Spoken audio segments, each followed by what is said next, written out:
আসসালামু আলাইকুম। দেখেন আমি ইতালির পাহাড়ের রাস্তা দিয়ে উপরের দিকে উঠতেছি।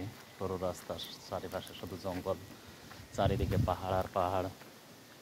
যেদিকে চোখ যায় শুধু পাহাড় দেখতে পাবেন, বন জঙ্গলময় রাস্তা, ছোট ঢালু রাস্তা, পাহাড়ি রাস্তা।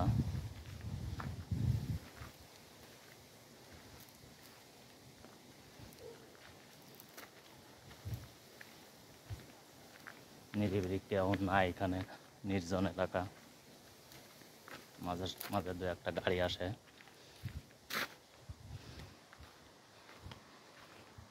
দেখেন কি অবস্থা, কি ঘন জঙ্গল।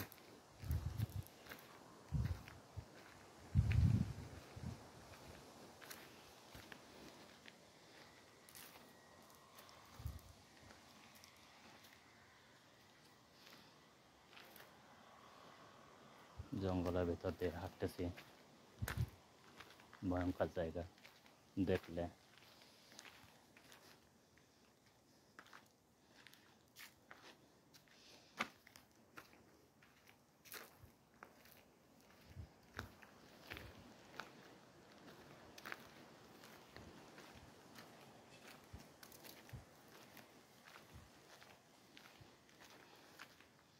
দেখেন রাস্তাটা দেখতে পাচ্ছেন, সরু রাস্তা, কি জঙ্গল এবং পাহাড়, চারিদিকে গাছ আর গাছ।